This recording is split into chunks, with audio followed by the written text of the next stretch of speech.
is, well, this just shows all of these things all together. It's all labeled and numbered. This again is Chapala and Santiago. And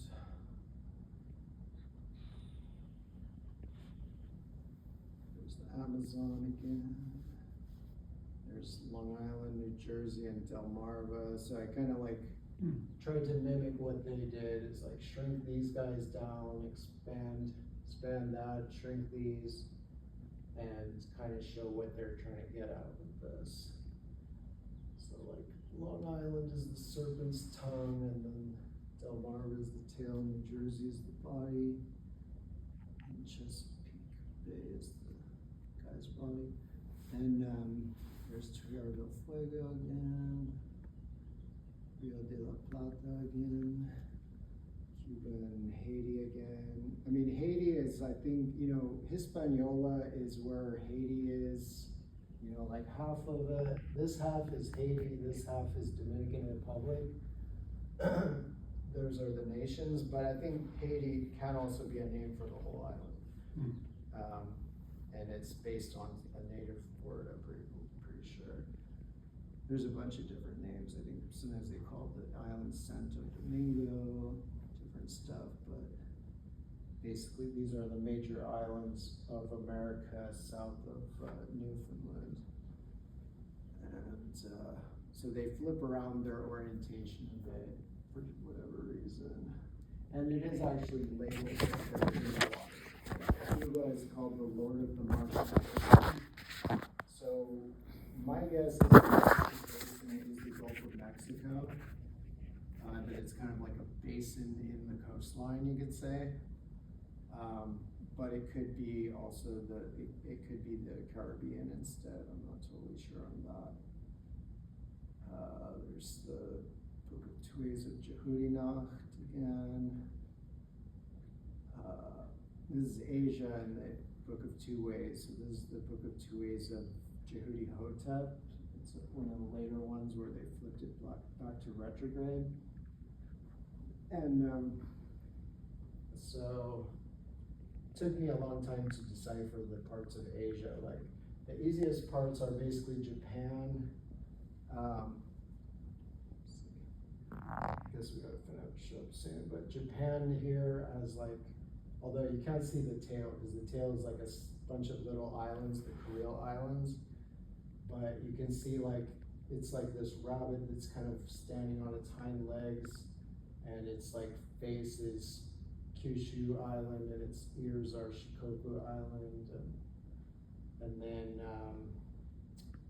this one is also really easy to see. Like this is basically Indochina, so it's this, you know, like this doorway, the gateway, is the Indochina mainland here, which is like, you know, Vietnam, Cambodia, and all that. And then this kind of, I'm gonna say maybe it's like a shark's tail coming out of it, is the actual Malay Peninsula there, like Myanmar, Thailand, Malaysia, Singapore, and etc. And then these two represent Sumatra and Java and surrounding islands, and then this is, I think it's Sri Lanka, and this gateway being India. This gateway is probably just China itself, just as a road gateway. This seems to be Taiwan and Penghu Island archipelago, Korea, the Yellow Sea, Kamchatka Peninsula right here.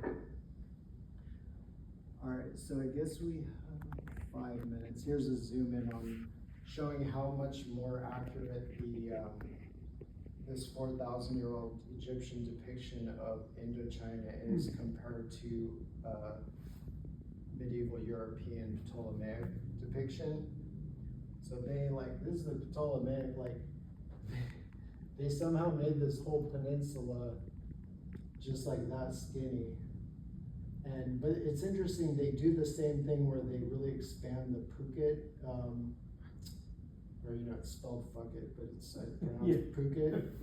They really expand that, and there are a lot of like islands and seamounts around there, and it's an important place for sailing around, so it makes sense.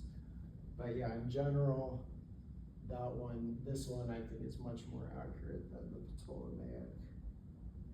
Here's the Pillars of Hercules, which even by the concept of it from the ancient Greeks, from Homer, it's already symbolic magic because you're referring to peninsulas as pillars. But modern, academic scholars, they tend to not actually know what the Pillars of Hercules are. They know that one of them is Gibraltar, but there's a misconception that they're referring to mountains, because I guess they think like a pillar has to stick up. But no, in magic, things don't have to be so particular as long as you understand the analogy. So these are, at the mouth of the Mediterranean. They basically guard the gateway between the Mediterranean and the Atlantic. Gibraltar Peninsula and Almina Peninsula, and like all these types of like important straits that the Egyptians focused on so much are still like hugely focused on by modern people. Like, that's why Britain owns this, even though Britain is like way on the other side of the Iberia. And that's why Spain owns this, even though Spain is over there and this is part of Morocco.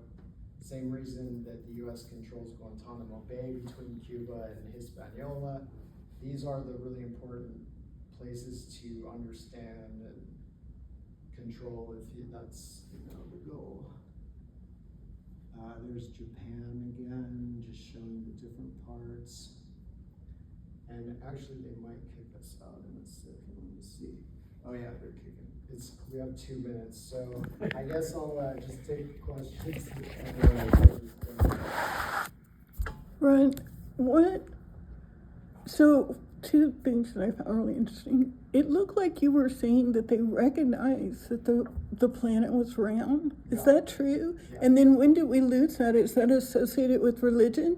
Well, no, I mean, it never was lost. The only thing that happened was that the U.S., the first novelist in the U.S. was Herman Melville, and so it was in, I think it was Melville, it was in one of his books that he just said, I guess he was just bullshitting, and he's like, he wrote a book about Columbus, and he was like, yeah, and before that, they just thought the earth was flat. And so he just made that up. Like no educated person thought that. But because, kids read it and the US was not the most educated country, right? Like we were kind of the cast-offs of wherever. So we were just like, okay. So yeah, I mean, it's the same reason why people now think that America is the US and they don't realize America is a continent. It's just like, it just gets said over and over again. But yeah, there was never a time when educated people didn't know the earth was round. Like at least based on astronomy, based on the cycles of astronomy that were clearly known in antiquity, they must have had a very clear idea of the earth and the heavens going back well into the Ice Age and maybe before.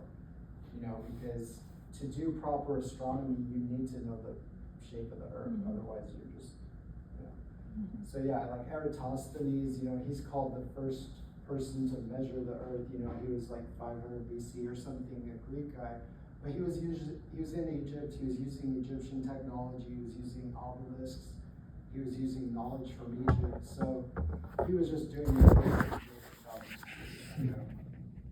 just like all the Greeks were supposed to have invented this or that science. 9 times out of 10, they just went to Egypt. They were the first Greek to be let into this or that tomb or pyramid, and then they brought it back home. And all right, so 6 o'clock. I guess the library's closed. Thank you very much. Thank you so much for coming. I really appreciate It was a great one. Thank you. Thank you. You can